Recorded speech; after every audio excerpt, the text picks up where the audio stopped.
Oh, good afternoon, everyone. Just got out here to the East River, New York City. Got out of work a little early, so figured I'd do some fishing this afternoon. Got a helicopter hovering above us. Some outgoing water going on right now, hovering around 66, 68 degrees Fahrenheit. Got some 20-pound fluorocarbon, 30-pound braid, and a little high-low rig. Some size 6 hooks. Cast King Capson 4000 reel and a G Loomis GCX inshore rod. Yeah, as the water temperature warms up, you can kind of get away with gulp, and artificial is a lot easier. So it's easy, you know, when you go do a full day of work. I actually have some shrimp with me. I put it in the work freezer. But yeah, you know, when you got not as much time on your hands to go to the bait shop, sometimes gulp is great. You can just put it in your bag and, you know, you're good to go. Don't gotta refrigerate it. But yeah, the water's a little chocolatey right now, so I think it's gonna kind of settle with this outgoing in about 45 minutes, and then hopefully it'll clean up a little bit on the incoming. You know, it's interesting. The second that I dead stick the rod, I start getting bit. I wonder why that is. Just did a little test there for a second where I was holding it and I wasn't getting bit, and I just dead sticked it. Got one. I just set the rod down for a second. Jeez, please don't be what I thought. Yo, so I think I found a scale that might work for this. The problem is the Bergal have small mouths. So I'm like, how do I do this? Look at how beautiful that fish is. That's target species right there. Sorry, I got my bite grease on you, buddy. Be alright. I love these guys a lot. Want them to get nice and big. Peace, buddy. That's the target species right there. Yeah, it hit the shrimp. It didn't hit that one, but it's alright. I think I mixed up the tides tonight or something. I was off by like 25 minutes. Didn't need to be out here so early, but kind of fell asleep for a second, honestly. Sitting here in the sun. I never fish sunset anymore. It's like pretty rare. Just kind of like being out in the quiet morning, especially in the summertime when it's nice and cool in the mornings, you know. Oh, hello. But yeah, let's see if I can hold it. I prefer to be more active by holding the rod than doing the dead stick thing, but I don't know, lately there's something about it just sitting there not moving around, holding it, that the fish they're kind of into it. So I might try that technique again. I'm just gonna let this dead stick again. Let's see if I can get them to bite. Seems like when I let it sit here for a second, it's like they can feel me on there or something. I don't know what it is.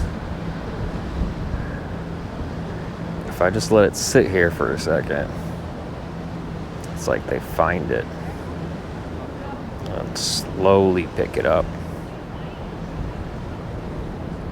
Fish can be kind of, because this isn't like an active bite right now. This is like the off bite. So they can be kind of picky. Yep, see? Getting bit. Second that I left it there. That's so fascinating. Yep, here we go. Fish on. That's so fascinating. Isn't that crazy? Just let it sit there for a second. I think we got our target. So I think this is just going to be an all summer long. Look at how cool this tog is. Isn't that cool looking? It's like it's like a baby. Baby toggy. See ya. Yeah, I think that was definitely the move right there.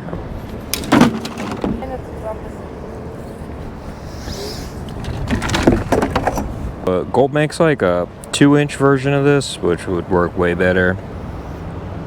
Yeah, definitely the next. I'm going straight shrimp because I know that the Bergals are down there, and we're trying to get that big one this year. But yeah, I would suggest if you're trying to learn the East River, like patterns and like you're finding success in a spot, definitely like write down the tidal coefficient and pay attention to that and how it relates to that given spot. For example, right now we're on a 67 tidal coefficient. Basically, that's like the distance. It's like the speed of the tide. It's like the the distance. Look at this burgle. Yes, dude, this is a big one. Heck yeah. But basically, the East River is all like tidal coefficient based. The tidal coefficient is like the speed and how it relates to the current. But in the East River, it's like a super important. I was going to give them that, but it was going to take too long for me to get it off the hook. It's really important for dialing in your log. What a treat! Whoa! Here, fishy, fishy, fishy. As soon as I called him, he came out. That was really funny. I'm starting to get better at understanding the tog bite and the burgle bite. No, I'm not. Yo, look at this burgle. I thought this was a tog. Damn, I love fishing. This is so sick. But yeah, I'm sure there's a lot of advanced users that watch this channel. But to that hit the top hook. That was interesting.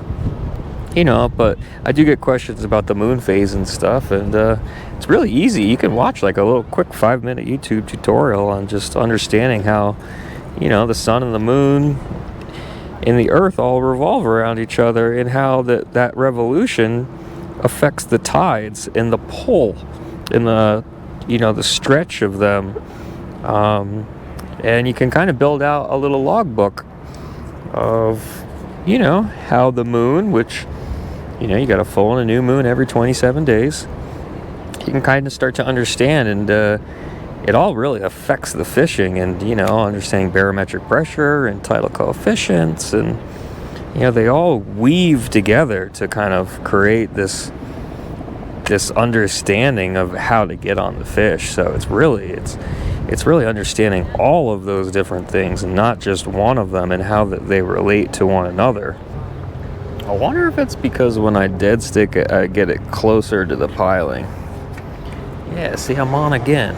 I'm like so confused why the dead stick is getting all the fish. But it's whatever works.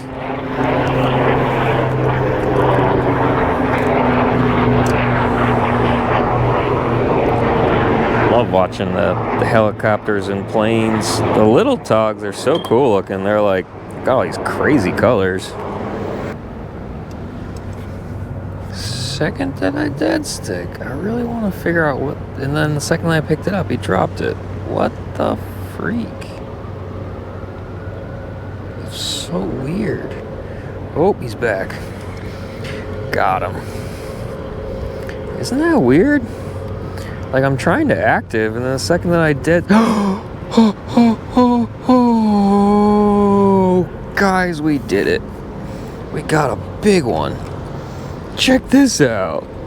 Probably get like a 10-pound scale for those guys, I think. I think a 10-pounder would probably work enough. Or like an 8. I don't know if you could really try and figure out what scale to get. I found a cheap one for like $10, but I don't know if that's the best move.